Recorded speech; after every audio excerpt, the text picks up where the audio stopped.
Hello बच्चों, आपका स्वागत है साइंस जीवी चैनल पे। बच्चों, आपका प्री बोर्ड का एग्ज़ाम साइंस का आने वाला है और आज इस वीडियो में हम जो डायरेक्टरेट ऑफ एजुकेशन की तरफ से प्रैक्टिस पेपर्स रिलीज़ किए गए हैं उसको पूरा सॉल्व करेंगे। आपके आने वाले प्री बोर्ड एग्ज़ाम के लिए काफ़ी इम्पॉर्टेंट हो सकता है। तो स्टार्ट करते हैं इस वीडियो में। ये तो जनरल इंस्ट्रक्शंस हैं, आपको पता ही है। 3 घंटे का पेपर होगा, 80 मार्क्स का। ये आपको ध्यान रखना है कि 33% जो क्वेश्चंस है उसमें इंटरनल चॉइस होगी और 50% मार्क्स कॉम्पिटेंसी बेस्ड क्वेश्चंस के होंगे। सबसे पहले सेक्शन ए की अगर हम बात करें, इसमें टोटल आपके 20 क्वेश्चंस होते हैं और सारे 1 मार्क क्वेश्चन होते हैं। तो सबसे ज़्यादा मार्क कैरी यही सेक्शन करता है, सेक्शन ए। तो अगर हम देखें the arrangement for copper tin lead mercury, इसमें रिएक्टिविटी सीरीज़ का आपको पता होना चाहिए। तो कॉपर टिन लेड मरकरी में अगर आप इन चारों में देखो तो आपको पता है सबसे कम मरकरी का होता है। तो मरकरी सबसे कम किस में है? तो इसी में है। तो ऑप्शन नंबर यही सही हो जाएगा। फिर अगला है सोडियम कार्बोनेट .10H2। हालांकि इस वाले क्वेश्चन में अगर आप देखो तो आपको रिएक्टिविटी सीरीज़ का पता होना चाहिए। सबसे ऊपर पोटेशियम, फिर आपका सोडियम, फिर कैल्शियम, फिर मैग्नीशियम, एल्यूमिनियम, फिर जिंक, फिर आयरन,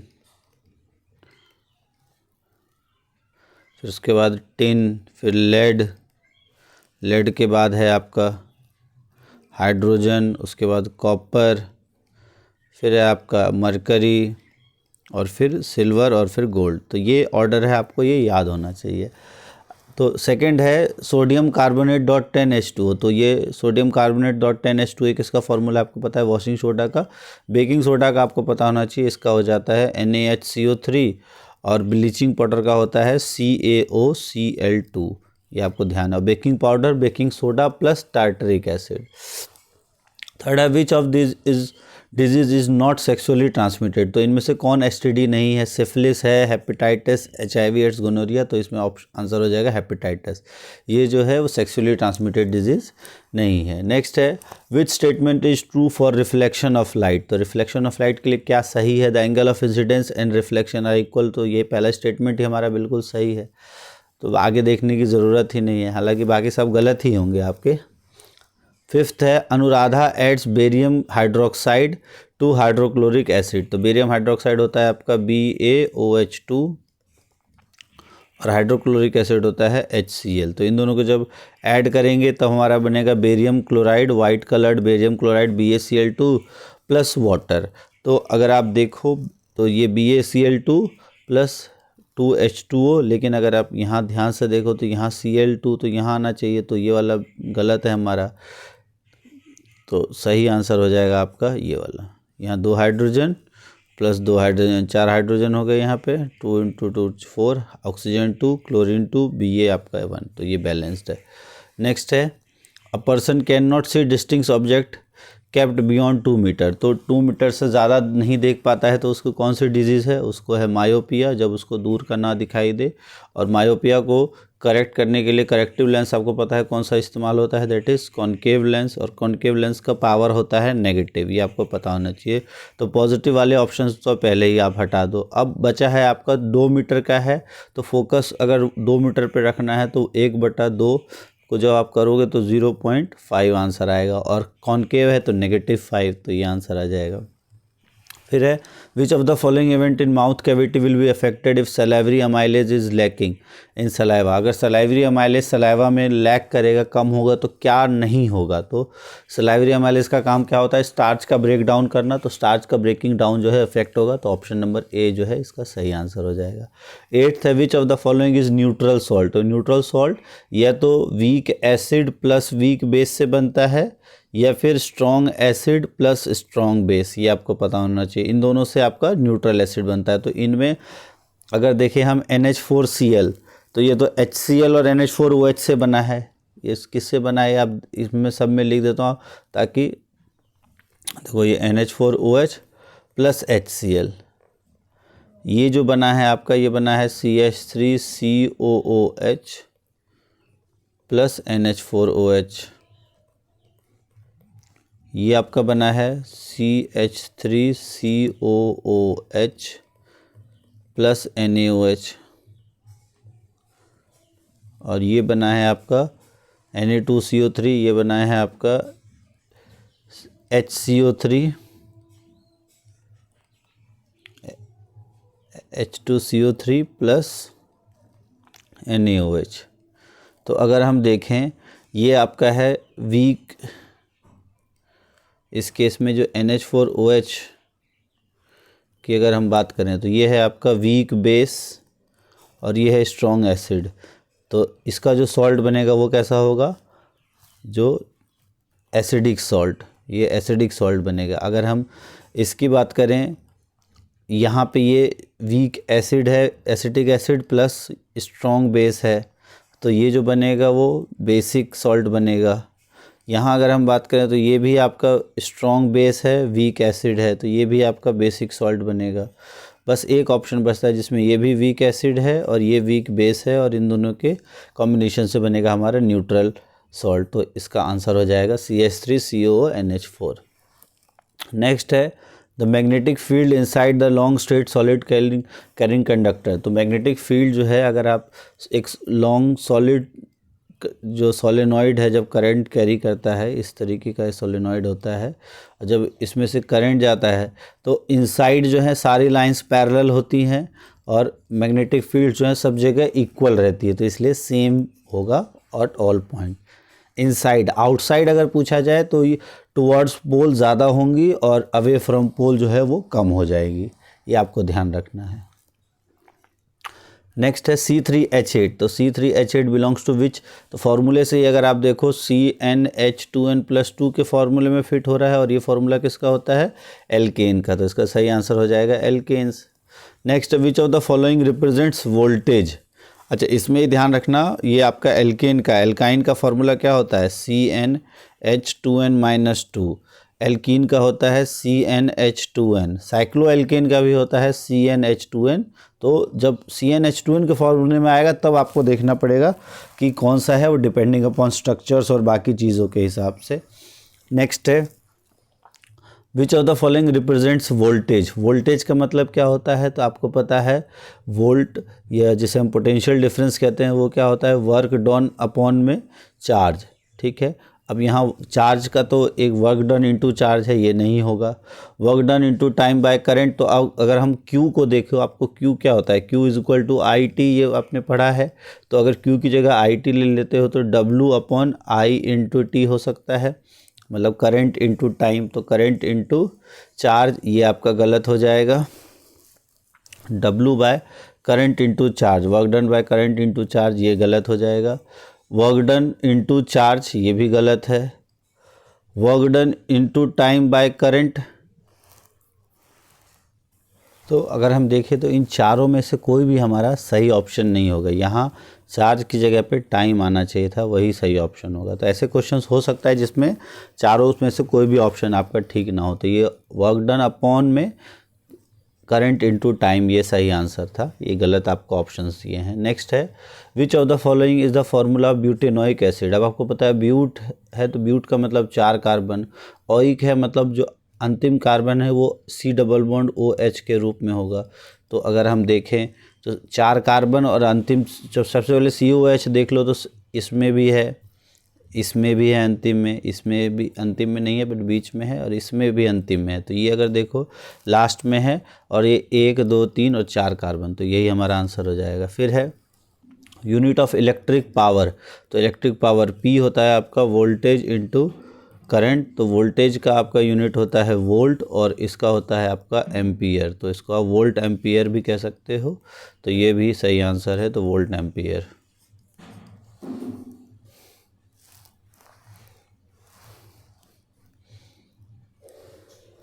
फिर है food web is constituted by. Food web जो है वो इंटरलिंक्ड फूड चेन से कॉन्स्टिट्यूट होता है, तो ऑप्शन नंबर C। 15th है a female is suffering from a irregular menstrual cycle, the doctor prescribed her hormonal tablets, तो which option shows the hormone she lacks in her body. तो hormone कौन सा है, oestrogen, जो कि एक sex hormone है जो फीमेल की बॉडी में ही रिलीज होता है, और ये सेक्सुअल जो एक्टिविटीज़ हैं उन सब को कंट्रोल करता है, जिसमें मेंस्ट्रुअल साइकिल भी एक इम्पॉर्टेंट रोल प्ले करता है। तो उसके लिए एस्ट्रोजन हार्मोन्स, टेस्टोस्टेरोन मेल्स के जो सेक्सुअल कैरेक्टर्स हैं उनको ग्रो करने के लिए टेस्टोस्टेरोन की ज़रूरत होती है। नेक्स्ट है which of the following will undergo an addition reaction. Addition reaction किस में होता है? एल्कीन में। तो इनमें से एल्कीन कौन सा है? तो ये है आंसर। फिर है क्वेश्चन नंबर 17 to 20, इसमें असर्शन रीजनिंग वाले में the sex of child is in human beings will be determined by the type of chromosome he और शी इनहेरिट्स फ्रॉम फराद। ये बिल्कुल सही स्टेटमेंट है। Child who inherits X became girl, who inherits Y became Y, ये भी सही है। Correct explanation है ऑप्शन नंबर ए। नेक्स्ट है most of the carbon compounds are good conductors of electricity, ये आपका फॉल्स है। और दे डू नॉट डिसोसिएट, और ये they are bad conductor. Why they are bad conductor? Because they do not associate to form ions and remains as molecules, ये भी सही है। तो इसका ऑप्शन नंबर डी हो जाएगा आपका। Assertion false, reasoning true. Next है it is dangerous to touch neutral wire, तो ये गलत है। न्यूट्रल वायर को टच करना डेंजरस नहीं होता, लाइव वायर को टच करना डेंजरस होता है। We can get electric shock by touching live wire but that is not with the case of neutral wire, तो ये सही है, ये गलत है। तो इसका सही ऑप्शन हो जाएगा डी। नेक्स्ट है producers always occupy first trophic level, ये भी सही है। Producers are the green plant that serve as force और ऑल नॉन प्रोड्यूसर और कंज्यूमर डायरेक्टली और इनडायरेक्टली, तो ये भी सही है। करेक्ट एक्सप्लेनेशन है option number D, option number A हो जाएगा इसका। फिर अब एक 21st क्वेश्चन है an object is placed at a distance of 30 centimetre in front of convex mirror of focal length 15 centimetre. तो 4 कैरेक्टरिस्टिक्स, जैसे आपको कॉन्वेक्स मिरर देखे तो 3 कैरेक्टरिस्टिक्स तो आप अपने आप बता सकते हो क्या, कि सबसे पहले वो कैसा बनाएगा? वर्चुअल, ठीक है। उसके बाद इरेक्ट और स्मॉल साइज, ये 3 तो आप इजीली बता सकते हो। अब ये उसके बाद अगर आप फोकस और इसका इस्तेमाल करके U और F का इस्तेमाल करके V निकालोगे और V से आप बता सकते हो कहाँ पर इसका इमेज बनेगा और कितना साइज़ बनेगा जब रेशियो आपको V/U का निकाल लोगे। नेक्स्ट है which part of human brain is main thinking part, तो ये होता है आपका फोर ब्रेन। नेक्स्ट है रिस्पॉन्सिबल फॉर मेंटेनिंग पोस्चर, तो इसका आंसर है सेरिबेलम। नेक्स्ट है आपका प्रोसेस ऑफ डाइजेशन में ट्रिप्सिन का क्या काम होता है, तो ट्रिप्सिन और लाइपेज और अमाइलेज ये तीनों एंजाइम पैंक्रियाजेटिक जूस से निकलता है, ये भी बहुत बार पूछ लेते हैं। तो ये पैंक्रियाटिक जूस में जो है ये तीनों एंजाइम होते हैं, जिसमें ट्रिप्सिन जो है वो प्रोटीन को डाइजेस्ट करके उसको अमीनो एसिड्स में कन्वर्ट करता है, लाइपेज एंजाइम फैट्स को डाइजेस्ट करके फैटी एसिड्स और ग्लिसरॉल में चेंज करता है, और अमाइलेज एंजाइम कार्बोहाइड्रेट को ग्लूकोज में कन्वर्ट करता है। नेक्स्ट है 24th क्वेश्चन, इसमें कहा गया all the variation in species do not have equal chance of survival, तो क्यों नहीं है? क्योंकि नेचर अपने आप सेलेक्ट करता है, नेचुरल सिलेक्शन, और एक्सपोजर सबका इक्वल नहीं हो पाता है, इस वजह से इसके बारे में हमने पढ़ा। अपने हिसाब से इसका आंसर लिख सकते हो। अभी डिटेल में जो क्वेश्चंस जिसमें तो कुछ है वो हम बता देंगे, ये तो आपने थ्योरी में आपको करना ही है इस तरह के क्वेश्चंस।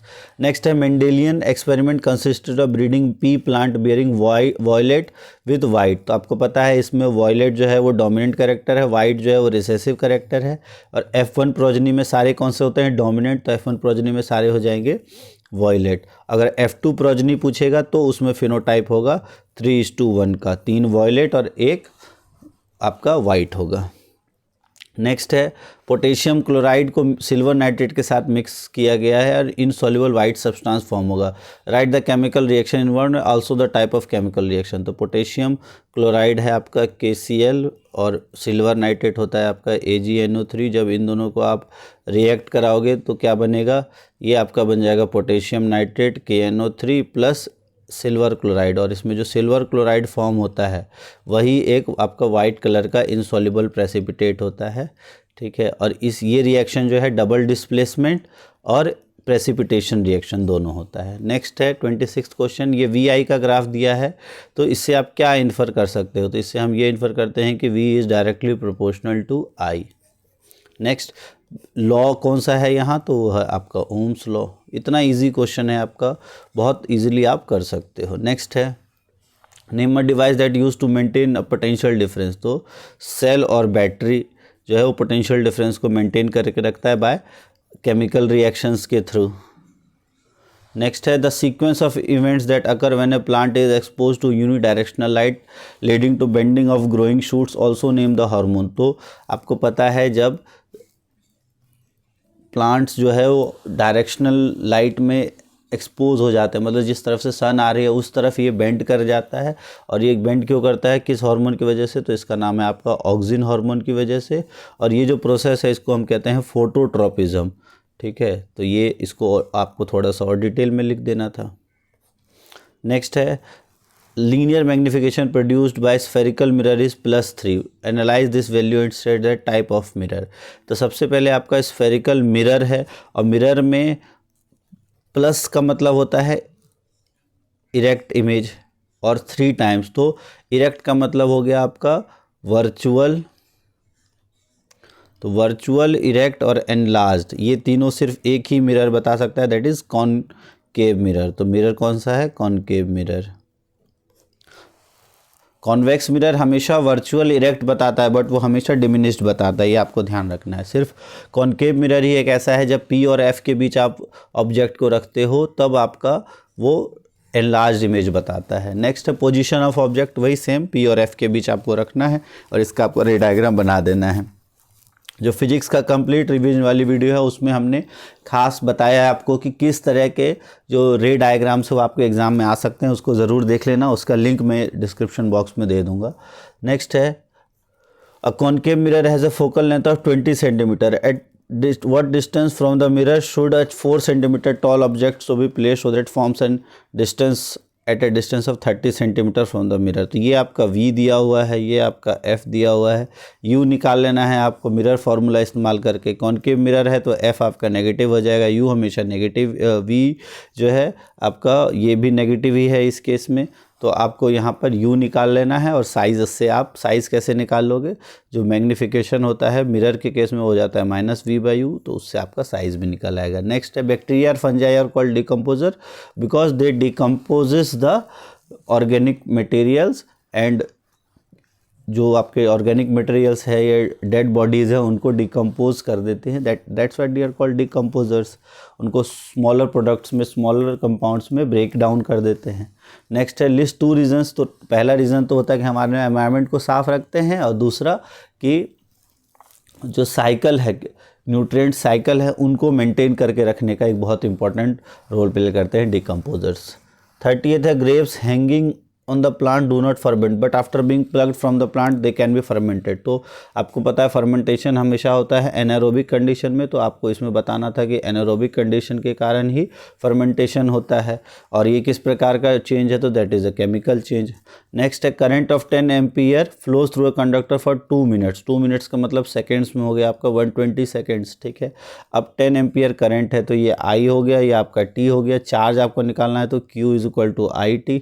तो जब 10 को 120 से मल्टीप्लाई करोगे तो हो जाएगा आपका 1200 एम्पियर करंट, सॉरी चार्ज निकालना है ना, तो 1200 कूलम चार्ज हो गया। अब है amount of charge pass through an, हाँ ये हो गया। उसके बाद सेकंड इसका दिया हुआ है कि if the charge of an electron is this, तो आपको पता है कि जो एक कूलम के अंदर कितने इलेक्ट्रॉन्स होते हैं, वो होते हैं 6 × 10⁻18 इलेक्ट्रॉन्स, ये हमने पढ़ा हुआ है।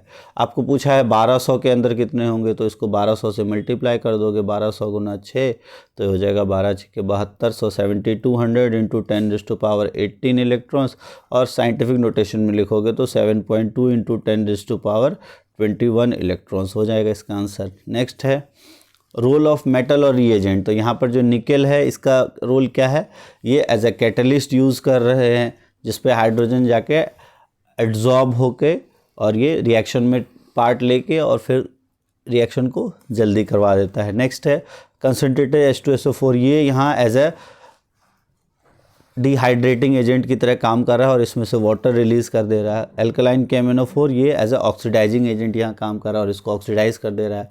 33rd है आपको डिफरेंस बताना है डोमिनेंट और रिसेसिव ट्रेट में 2 डिफरेंस। तो आप इजीली बता सकते हो कि एक जो डोमिनेंट ट्रेट की डेफिनेशन, रिसेसिव ट्रेट की डेफिनेशन, दूसरा दोनों का परसेंटेज बता सकते हो। उसके बाद है F2 में आपको बताना है परसेंटेज और प्रोपोगेशन ऑफ जनरेशन और progeny were found in Mendel cross between round and wrinkled P. तो राउंड और रिंकल्ड पी के बीच में अगर होगा तो आपका जो F2 जनरेशन में रेशियो होगा वो 3:1 का होगा। F1 में तो सारे राउंड होंगे बट 3:1 F2 में होगा, तो 75% राउंड और आपका 25% रिंकल्ड।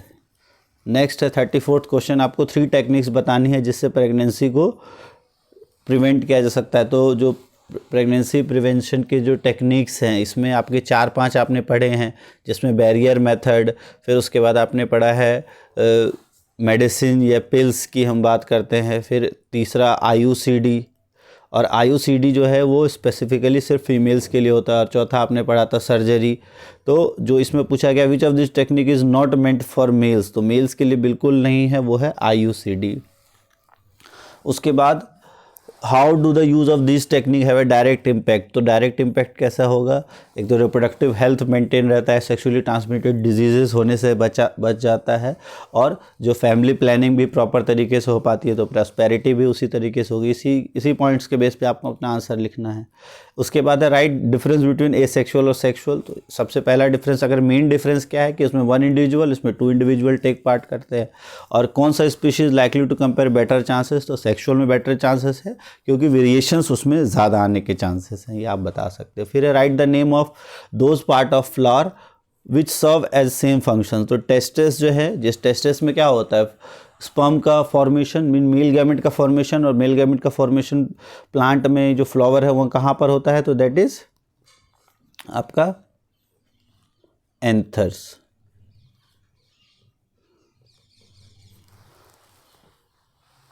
फिर है स्पर्म, तो स्पर्म को हम कहते हैं पोलन ग्रेन। ओवेरी, इसमें भी आपका ओवेरी होता है। एग जो है वो आपका यहाँ पे ओव्यूल्स इसकी तरह काम करते हैं। नेक्स्ट है ग्लास स्लैब और ग्लास प्रिज्म में क्या डिफरेंस होता है, तो ये आपका एक क्यूबॉइडल ट्रांसपेरेंट स्ट्रक्चर है, और ग्लास प्रिज्म में आपके ट्रायंगुलर और रेक्टेंगुलर फेसेस से मिलके बना होता है। अगर monochromatic beam light glass slab से जाएगी तो क्या होगा, रिफ्रैक्शन हो जाएगा, बेंट हो जाएगा टुवर्ड्स नॉर्मल, और वाइट लाइट जाएगी तो भी वो बेंट हो जाएगा। और प्रिज्म से अगर जाएगा तो प्रिज्म से वाइट लाइट जो है वो 7 अलग अलग कलर्स में डिवाइड हो जाएगा, जिसे हम कहते हैं डिस्पर्जन। तो ये आप इस तरह से लिख सकते हो। अगला है person student suffering from myopia, ठीक है, मायोपिया जहाँ भी याद आए तो कॉन्केव लेंस आपको ध्यान रख लेना है। Is not able to see distinctly object beyond 5 metre, list 2 possible reasons, तो मायोपिया के पॉसिबल रीजंस ये हमने पढ़ा था, रे डायग्राम के तरीके से हमने समझा था। जो फिजिक्स की कंप्लीट वीडियो है उसमें इस पूरे क्वेश्चंस को डिस्कवर किया गया, आप देख सकते हो। करेक्टिव लेंस कौन सा इस्तेमाल होगा, कॉन्केव लेंस, और न्यूमेरिकल वैल्यू क्या होगी फोकल लेंथ की, और फोकल लेंथ का पावर निकालने का सारा आपका ईजिली आप इसमें से कर सकते हो, सारा एक्सप्लेन किया गया है उसमें। नेक्स्ट है list in tabular form 3 chemical properties on the basis of, metal और नॉन मेटल के बीच में 3 केमिकल प्रॉपर्टीज़ पे आपको डिफरेंस बताना है, आसानी से लिख सकते हो आप। केमिकल प्रॉपर्टीज़ में बताना है तो रिएक्शंस आप बता सकते हो, किसके साथ कौन क्या देता है, ये हमेशा ध्यान रखना। आपको केमिकल प्रॉपर्टीज़ के बेस पे पूछा है, फिजिकल के बेस पे पूछते हैं तो आप लस्टरस या आप डक्टाइल ये बता सकते थे, यहाँ वो नहीं बताना है, ये ध्यान रखना। अगर ऐसा क्वेश्चन है जहाँ आपको केमिकल प्रॉपर्टीज़ का पूछा जाए तो आप इसको केमिकल रिएक्शंस के लिए बताओ कि उनके ऑक्साइड्स जो हैं वो बेसिक होते हैं, नॉन मेटल्स के ऑक्साइड एसिडिक होते हैं, जो क्या नाम है आपके मेटल्स है वो एसिड और बेस दोनों के साथ हाइड्रोजन गैस रिलीज़ करते हैं, नॉन मेटल्स ऐसा नहीं करते हैं। ये इसका केमिकल प्रॉपर्टीज़ हो। और भी तरह के आप बता सकते हो 2-3 तरीके से, तो ऐसे केमिकल प्रॉपर्टीज़ बताने हैं। जब भी ऐसा डिफरेंस आए केमिकल में तो आपको रिएक्शंस वाले बताने हैं। फिर है आपको रीज़न बताना है most metal conductor because metals contains free electrons and they can easily flow electrons and electricity generates due to flow of electrons, तो इस वजह से metal easily conduct electricity. Iron 3 oxide when heated with aluminium is used to join, तो ये आपका thermite और reaction है, ये भी थर्माइट वाला रिएक्शन है, और थर्माइट वाले रिएक्शन में इतना हीट प्रोड्यूस होता है, ये हाईली एक्सोथर्मिक होता है, और आयरन जो है वो यहाँ लिक्विड फॉर्म में प्रोड्यूस होता है, इसीलिए मशीन के क्रैक पार्ट्स को ज्वाइन करने में ये हेल्प करता है, रेलवे के जॉइंट्स को भी जोड़ने में। नेक्स्ट है hydrogen gas is not evolved in most of the metal with nitric acid. Why? Because nitric acid is strong oxidizing agent and it oxidizes the hydrogen gas to water.